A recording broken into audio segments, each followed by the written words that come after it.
असे अनेक विषय आहेत की माफी मागून सुटायला पाहिजे. असं माफी मागून जर विषय सुटले असते छत्रपती शिवाजी महाराजांच्या बाबतीत, मग 40 गद्दारांना माफी द्यायची का? आम्ही माफी मागतो, आम्हाला माफ करा, असं होत नाही. सरकारच्या गळ्याशी हे प्रकरण आलेलं आहे. सरकार याच्यामध्ये पूर्णपणे अडकलेलं आहे. सरकारला बाहेर तोंड दाखवायला जागा नाही. या प्रकरणामध्ये छत्रपती शिवाजी महाराजांच्या बाबतीमध्ये इतकी बेफिकिरी, त्यांच्या कामातला भ्रष्टाचार हे महाराष्ट्र कधी सहन नाही करणार. मुख्यमंत्री म्हणतात की 100 वेळा मी माफी मागायला तयार आहे. तुमची माफी महाराष्ट्रानं स्वीकारायला पाहिजे ना. तुमची माफी महाराष्ट्रानं स्वीकारायला पाहिजे. तुम्ही खूप माफी मागालो, पण जर महाराष्ट्र तुमची माफी स्वीकारायला तयार नसेल तर तुमच्या माफीला विचारतंय कोण?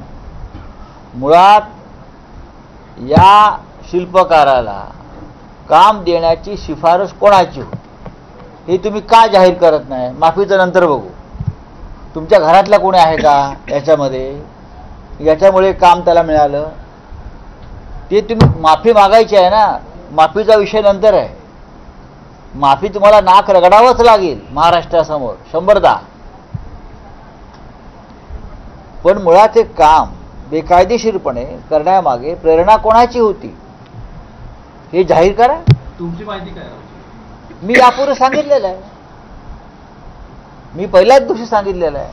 हे ठाणे कनेक्शन काय आहे, हे कोणामुळे काम मिळालं आहे. इतक्या अनुभवशून्य कलाकाराला, मी तरुण कलाकारांना उत्तेजन देण्याच्या संदर्भात आम्ही कायम पाठीशी असतो. पण शिवाजी महाराजांसारखा विचार जेव्हा आपण लोकांसमोर पुतळ्याच्या रूपानं मांडतो तेव्हा नक्कीच अनुभव लागतो. नक्कीच काही कायदेशीर बाबी, सांस्कृतिक बाबी पूर्ण कराव्या लागतात. त्या पूर्ण केलेल्या नाहीत. आता राज्य सरकार बैठका घेत आहे एकूण पुन्हा आणि या संदर्भात आणि जेव्हा लोकांचा उद्रेक झाला आणि इथे माननीय आमचे आदित्य ठाकरेजी किंवा जयंतराव पाटील असे नेते जेव्हा इथे आले, स्वाभाविक आहे. येणार इतकी मोठी दुर्घटना घडल्यावर, महाराष्ट्रामध्ये आक्रांत झाल्यावरती नेत्याने यायचं नाही, जनतेने यायचं नाही. तुम्ही त्यांना रोखण्यासाठी तुमच्या पक्षाचे गुंड रस्त्यावरती उभे करता. मग कशा करताय? तुमचं काय चुकलं नाही ना? मग पोलीस आणि पक्षाच्या गुंडांना रस्त्यात उभं करून आमच्या नेत्यांना आणि जनतेला का अडवता? सांगा ना.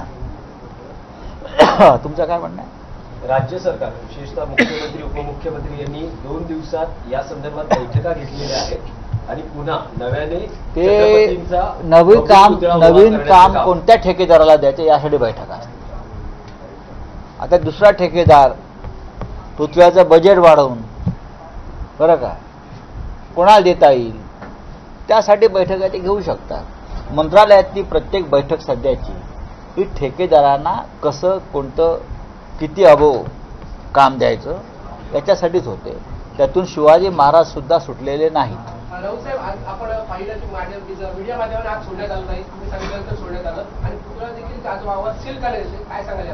बघा, या तुमच्या भागामध्ये पत्रकारांवरती कायम हल्ले झाले, खून झाले.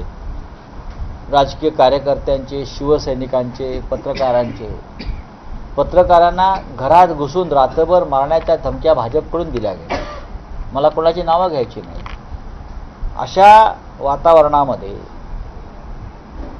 खरं म्हणजे गृहमंत्र्यांना आव्हान आहे. राज्याला गृहमंत्री आहे का हा मुळात पहिला प्रश्न आहे. गृहमंत्री असेल मग गृहमंत्री इतका दुबळा आणि बुळ्या कसा की पोलिसांना त्याच्या समोर, म्हणजे ते बघतायत टीव्हीवरती, म्हणजे पोलिसांना धमक्या दिल्या जात आहेत त्यांच्या. आम्ही जर आमच्या एखाद्या कार्यकर्त्याला जरी कोणी दम दिला तरी आम्ही घुसतो आणि त्याला ताकद देतो, माझ्या कार्यकर्त्याला दम द्यायचा नाही. तुम्ही या राज्यातली जी वर्दी आहे त्या वर्दीचाच मान ठेवायला तयार नाही, त्या वर्दीला संरक्षण द्यायला तयार नाही, त्या वर्दीची प्रतिष्ठा राखायला तयार नाही. तुम्ही कसले गृहमंत्री? गृहमंत्री आम्ही पाहिले त्या राज्यामध्ये, बाळासाहेब देसाई पाहिलेले आहेत, पाहिलेत ना गृहमंत्री आम्ही. शरद पवार गृहमंत्री होते. आमदारांच्या गाडी होत आहेत. हा, आमदारांच्या गाड्या धुतात आजच आलंय, आणि ते पण सगळे मिंदे गटाचे. आमदारांच्या गाड्या धुवायचं काम पोलिसांना दिलंय. काय करतात गृहमंत्री? देवेंद्र फडणवीस यांना गृहमंत्री म्हणून स्वतःला म्हणून घ्यायचा अधिकार नाही. सागर बंगल्यावर पाहतो. हा, सील करण्यात येतो, आजूबाजूला आवाज सील करण्यात येतं, आतमध्ये सोडलं जात नाही. किती दिवस आले? हे असं आहे की सरकारची लाज जी गेलेली आहे ती अशा प्रकारे चारी बाजूनी सील करून आतमध्ये लोकांना न सोडून ती लाज काय त्यांची परत येणार नाही. आताही मी पाहिलं, आपल्याला सोडत नव्हते. हे पाप आहे, चव्हाट्यावर आलंच पाहिजे. छत्रपती शिवाजी महाराजांच्या संदर्भात या राज्यात जे दुष्कर्म या सरकारने केलं आहे ते दडपण्यासाठी तुम्ही मीडियावर दडपशाही करत असाल तरी चुकी.